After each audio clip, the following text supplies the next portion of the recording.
A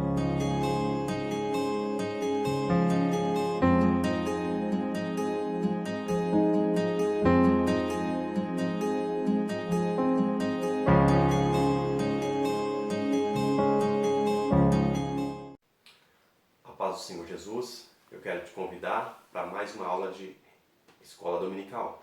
Meu nome é Jair Lopes e eu conto com a sua presença. Nós estamos estudando da revista Tempo de Conquista, revista baseada no livro de Josué, da editora CPAD, e hoje nós vamos para a nossa aula de número 7, que tem como tema Vencendo no Grito, ou Vencendo o Primeiro Inimigo. Nossa aula está baseada em Josué, capítulo de número 6, versículo do 1 ao 10. E a nossa síntese vai dizer que em todas essas coisas somos mais que vencedores. Romanos, capítulo 8, versículo de número 37. Em todas essas coisas somos mais que vencedores. Eu sou vencedor, você é vencedor. E é baseado nisso, nesse texto bíblico, que nós vamos para a lição de hoje. Eu quero começar te fazendo uma pergunta. Se você tivesse que enfrentar uma guerra, que arma você usaria? Israel estava estava em volta de Jericó. Tinham espadas na mão, mas que armas eles iriam usar? Se você tivesse que enfrentar uma guerra, que arma você usaria? Já pensou nisso? Como você faria para enfrentar? Se nós olharmos Juízes capítulo de número 6, Gideão venceu a guerra com um cântaro, com tocha e com buzina.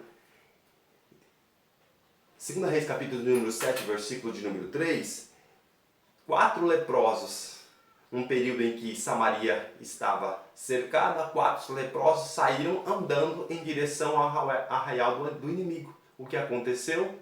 Deus deu vitória para Israel. Umas armas bem interessantes de se usar, né? Talvez eu e você não confiaríamos nessas armas, mas foram armas que Deus usou, estratégias que Deus usou para se vencer o inimigo. Nesta aula de hoje, nós vamos ver Israel vencendo uma batalha de uma maneira também muito interessante. O que podemos falar de quê? Uma vitória no grito.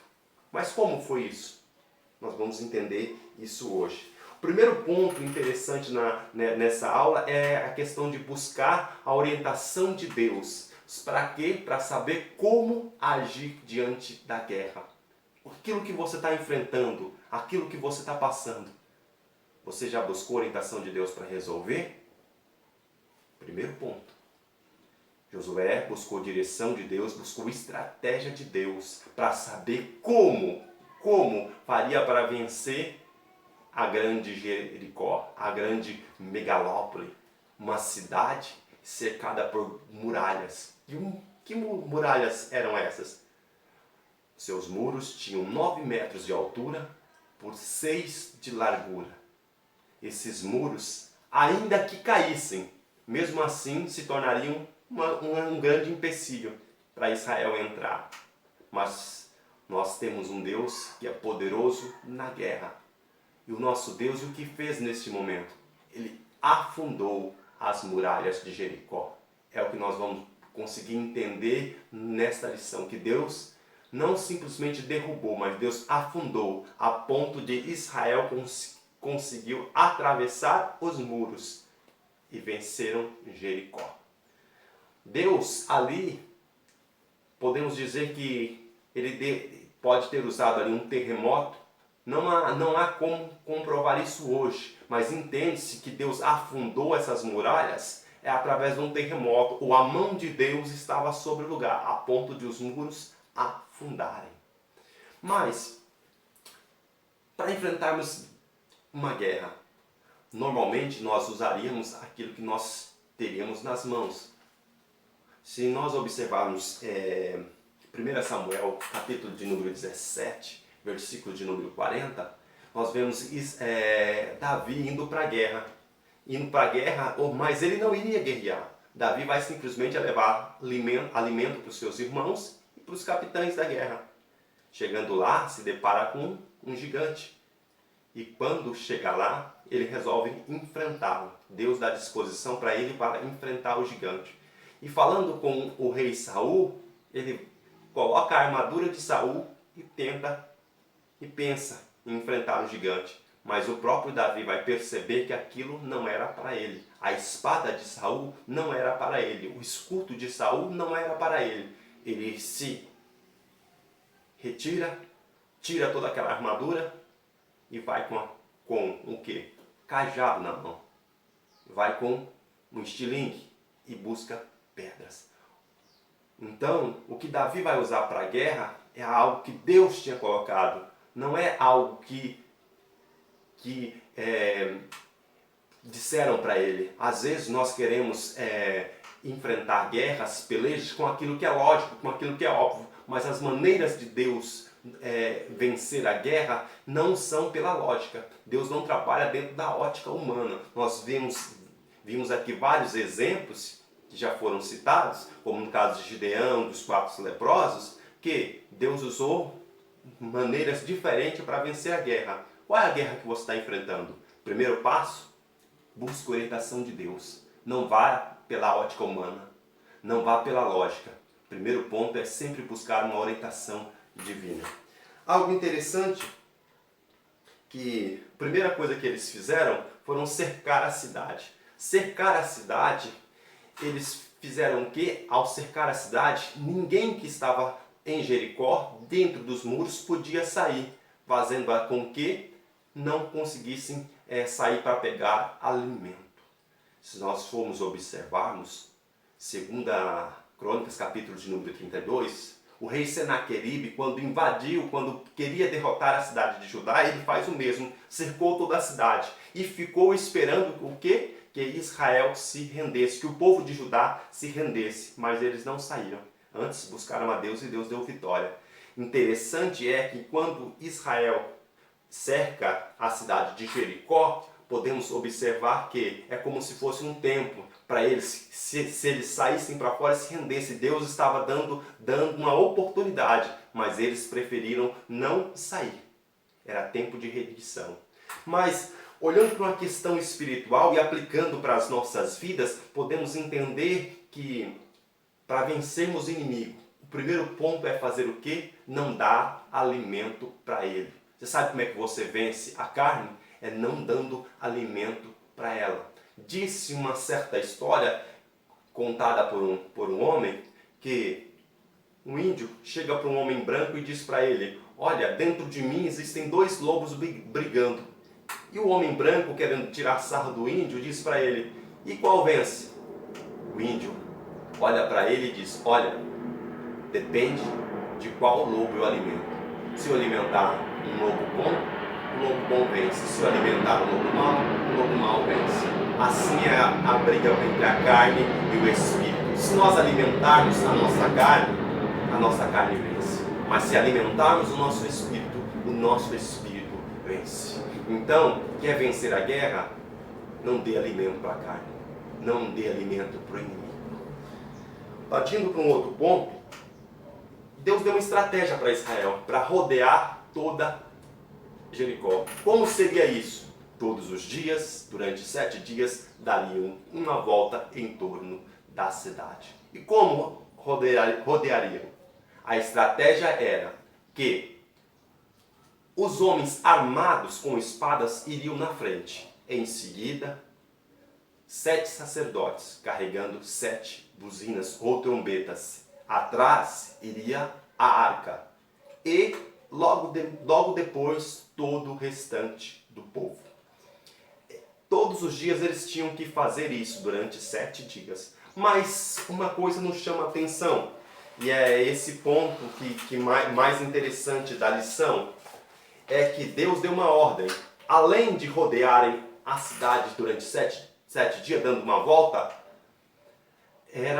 havia uma ordem no versículo de número 10, a boca está fechada, ninguém daria nenhuma palavra. Simplesmente precisavam obedecer essa ordem de Deus, ficarem quietos enquanto rodeavam.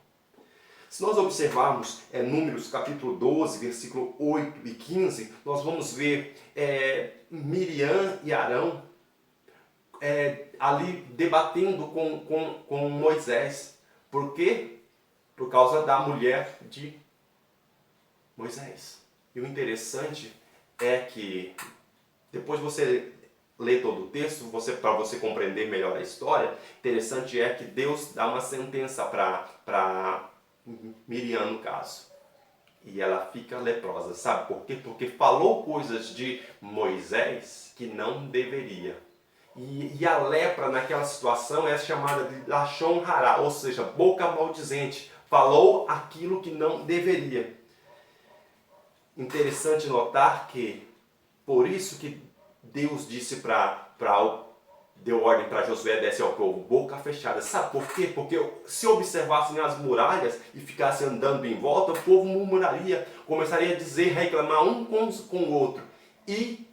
Aquela conversa poderia esfriar o povo e acabarem desobedecendo. Mas a ordem de Deus era boca fechada e rodearam de boca fechada.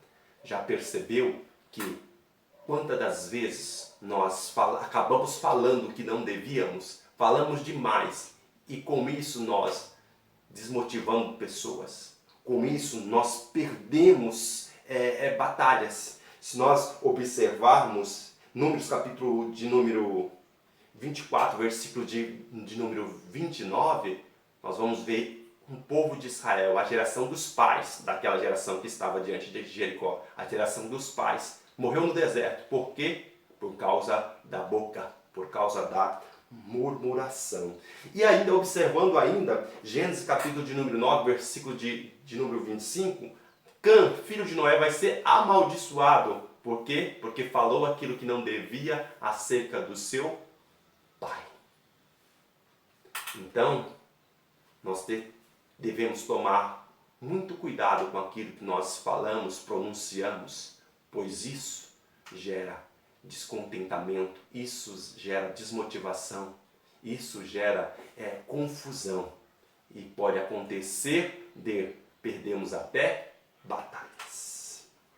Então a ordem de Deus era, no versículo 10, que o povo ficasse calado, para que não murmurasse. Tem coisas que a gente a princípio não entende, mas precisamos obedecer e confiar no Senhor. Por quê? Porque a confiança em Deus, a obediência a Deus nos leva à vitória. Romanos 8,37 vai dizer que em todas essas coisas somos mais que vencedores. E andando um pouquinho mais, nós vamos entender que Deus trabalha em favor daqueles que nele esperam.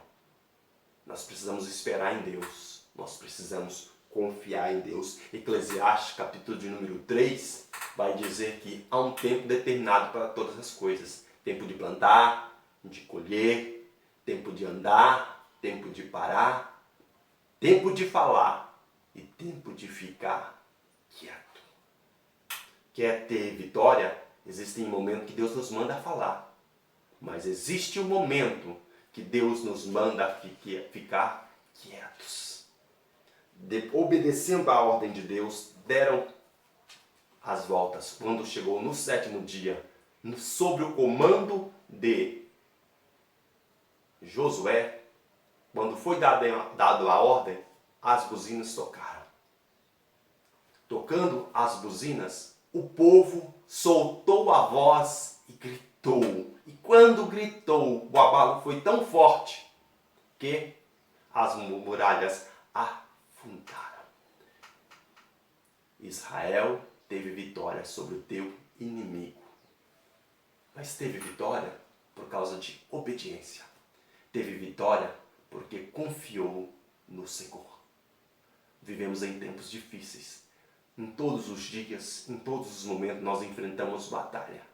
Mas o segredo para conseguirmos vencer está nessa lição de hoje. E nós concluímos aqui. Primeiro, é necessário buscar a direção de Deus. Segundo, estratégia de Deus. Por quê?